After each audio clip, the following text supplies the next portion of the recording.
안녕하세요. 좋은 아침입니다. 오늘은 2022년 6월 30일 목요일 아침입니다. 오늘로서 6월도 마지막이 되고 7월 새 달이 새로운 기가 시작이 됩니다. 새로운 기회는 새로운 결심과 또 새로운 각오로 또 남은 시간을 2020년도의 남은 시간을 맞이할 수 있었으면 좋겠습니다. 그러면 기도드리고 오늘 교과 내용을 살펴보도록 하겠습니다. 기도하겠습니다. 하늘에 계신 저희들의 아버지 감사합니다. 하나님께서 우리에게 확실하게 약속하여 주심을 인하여 감사합니다. 하나님의 그 약속을 확실히 믿었던 그 다윗의 신앙이 우리의 신앙이 될 수 있도록 아버지여 도와주시옵소서. 주님께서 이 시간 우리와 함께 하시옵기를 간구하며 거룩하신 예수님의 이름으로 기도드렸습니다.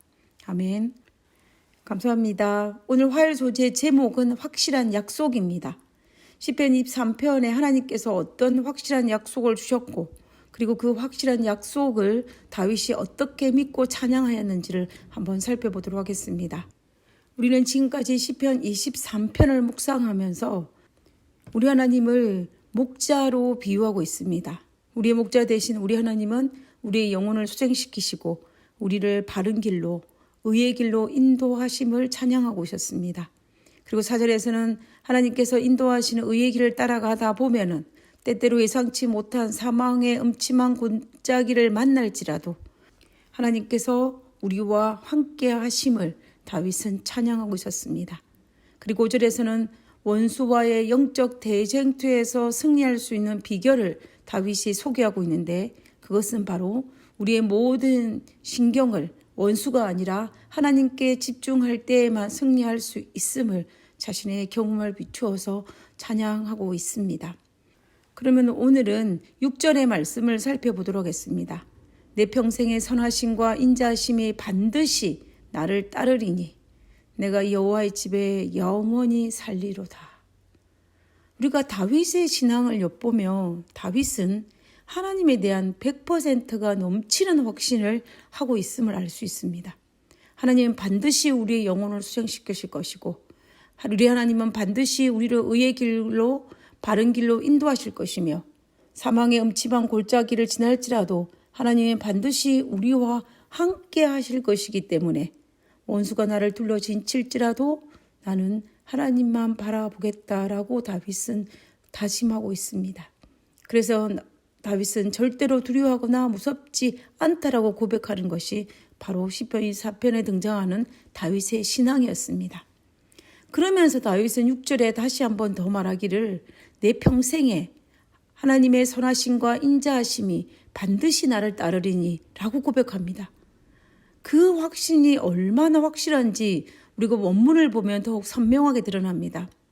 우리가 보는 번역본에는 반드시 나를 따르리니라고 하였지만 원문에는 나의 평생에 하나님의 선하심과 인자하심이 단순히 나를 따른다는 개념을 뛰어넘어서 계속해서 쫓아온다, 추격하다라는 뜻이 담겨 있다고 합니다. 내 평생에 하나님의 선하심과 인자하심이 나를 단순히 따르는 수준이 아니라 계속해서 나를 추격하고 쫓아온다라는 개념입니다. 우리가 이 원문을 통해서 다윗은 하나님의 인자하심과 선하심이 그의 평생에 마치 쫓아오는 것처럼 추격해 오는 것처럼 그렇게 베풀어 주셨음을 확신하고 있는 것입니다.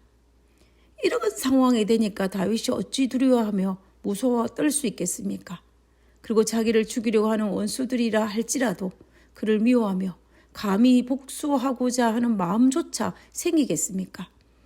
다윗은 하나님으로부터 더 큰 놀라운 사랑을 받고 있다는 확신이 있었기 때문에 생명의 위협을 느끼는 상황이 발생한다 할지라도 그리고 사망의 음침한 골짜기를 지난다 할지라도 원수의 목전에 있다 할지라도 다윗은 기뻐하며 즐거워하며 원수를 이해하고 사랑할 수 있었던 것입니다. 우리는 그리고 나는 하나님이 내 평생의 선하심과 인자하심이 반드시 나를 따르리니 이 찬양이 우리의 삶 속에 얼마나 실감하고 계십니까? 하나님이 내 평생의 선하심과 인자하심이 영원히 나를 쫓고 나를 추격하고 있다는 사실을 믿으십니까? 얼마나 믿으십니까? 천길 물속은 알아도 한길 사람 속은 모른다라는 말이 있습니다. 우리가 살다 보면 이 말이 참 맞다는 생각을 합니다. 그런데 그러면 자기 마음속은 얼마나 알고 계신다라고 생각하십니까? 저는 개인적으로 살아보니까 다른 사람의 마음도 모르겠지만 제 마음도 잘 모르겠다라는 생각을 하게 되었습니다. 한마디로 나 자신을 믿을 수 없다라는 것입니다. 나 자신도 믿을 만큼 그런 대단한 존재가 아니라는 사실을, 그런 확실한 사람이 아니라는 것을 깨달았다는 것입니다. 어느 마을에 농부들이 하나님께 요구를 하였습니다. 하나님, 우리들이 원하는 대로 1년만 날씨를 변화시켜 주세요. 그러자 하나님께서 대답하셨습니다. 그래 좋다. 1년 동안 너희 원하는 대로 날씨를 변화시켜 주마. 그래서 농부들은 자기들의 경험에 의해서 하나님께 요구했습니다. 하나님 지금은 비를 주세요. 하나님 지금은 햇빛을 주세요. 하나님 지금은 바람을 주세요. 가을이 되어 들판에 곡식이 잘 되어 추수하기에 이르렀습니다. 농부들은 신이 나서 추수를 하고 탈곡을 하였습니다. 그런데 이게 웬일입니까? 막상 탈곡기에 넣어 탈곡을 해보니 알곡이 없었습니다. 아니 하나님, 왜 알곡이 하나도 없습니까? 농부들은 의아해서 물었습니다. 그러자 하나님께서 대답하셨습니다. 나는 너희들이 원하는 대로 다 주었다. 비를 원할 때는 비를, 햇빛을 원할 때는 햇빛을, 그리고 바람을 원할 때는 바람을 주었다. 그런데 너희가 언제 나에게 알곡을 달라고 하였느냐? 너희들은 알곡 달라는 말은 한마디도 하지 않았다. 그제서야 농부들은 자신들의 경험에 의하여 하나님께 주문하는 것보다 모든 것을 하나님께 맡기고 하나님의 선하신 뜻대로 구하는 것이 가장 좋다라는 것을 깨달았습니다. 우리가 아무리 경험이 많고 아무리 머리를 굴리고 아무리 똑똑하다 할지라도 우리가 구하는 것보다 하나님은 더 큰 것을 주시고 하나님은 우리에게 더 필요한 것을 주시며 우리가 어떤 것을 얻는 것이 가장 좋은 것을 아시기 때문에 하나님께서는 그것을 허락하시는 분입니다. 나보다 나를 더 잘 아시는 하나님, 나보다 내가 무엇을 원하고 내가 무엇을 바라는지, 그리고 내가 어떻게 하면 행복할 수 있을지, 그리고 무엇이 나에게 가장 유익한지를 아시는 하나님께서 우리가 모든 것을 맡기게 되면 하나님의 선하신 뜻대로 우리에게 가장 필요한 것을 주실 것입니다. 그러므로 우리가 하나님께 무엇인가를 주문하는 것보다 모든 것을 하나님께 맡기고 하나님의 선하신 뜻대로 구하는 것이 가장 좋다는 것을 깨달아야 할 것입니다. 만약에 나를 믿을 수 있는 존재라면 하나님께 내가 원하는 것만 구한 그의 추수의 결과는 대풍이어야만 합니다. 그러나 우리가 알다시피 그러지 못하지 않았습니까? 왜요? 그것은 나를 믿을 수 있을 만큼 내가 그렇게 똑똑하거나 그렇게 대단하거나 그렇게 지혜롭지 않다는 것이 여기에서 증명되는 것입니다. 영감의 교훈을 한번 읽어보도록 하겠습니다. 최선의 길로 인도하심. 그러나 우리의 약점과 죄됨을 아시는 하나님께 그 모든 작업을 맡기면 그분은 원하는 결과를 가져올 최선의 길을 택하실 것이다.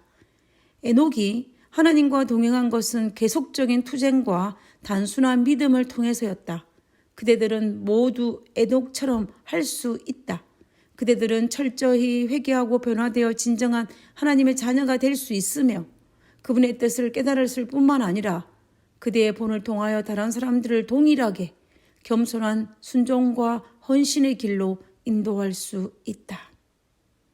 하나님은 우리에게 가장 최선의 최상의 것을 주십니다. 우리가 맡기기만 하면 말입니다. 우리가 믿지 못하고 맡기지 않기 때문에 오늘 우리의 삶에 이런 적은 추수를 하고 있다는 사실을 인정해야만 합니다.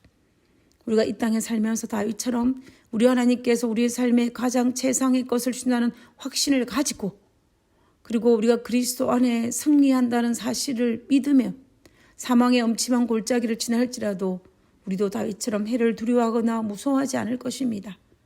그리고 다윗처럼 내 평생에 여호와의 집에 살리로다라는 그 찬양을 우리도 하게 될 것입니다. 우리 모두 여호와의 집에 평생도록 살 수 있게 되기를 간절히 바라면서 오늘 국가를 기도하고 마치도록 하겠습니다. 기도하겠습니다. 끝까지 찾아오시는 하나님의 사랑을 기억하게 하시니 감사합니다. 돌아보면 하나님을 떠나는 것은 항상 저였습니다. 저의 손을 결코 먼저 놓지 않으시는 하나님의 사랑에 반응하여 끝까지 하나님께 붙어 있는 그런 그리스도인이 되게 하여 주시옵소서.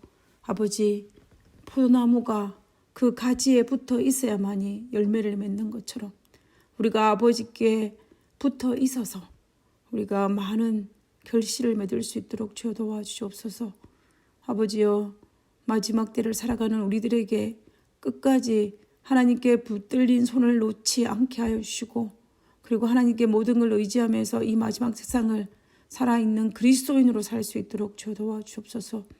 우리에게 확실한 약속을 주심을 인하여 감사합니다. 하나님께 주신 그 확실한 약속, 여호와의 선하심과 인자하심에 영원히 나를 축복하고 따른다는 그 사실을 잊지 않고 살아가는 저희들 되게 하여 주옵기를 거룩하신 예수님의 이름으로 기도드렸습니다. 아멘. 감사합니다. 좋은 하루 되시고요. 내일 뵙도록 하겠습니다. 고맙습니다.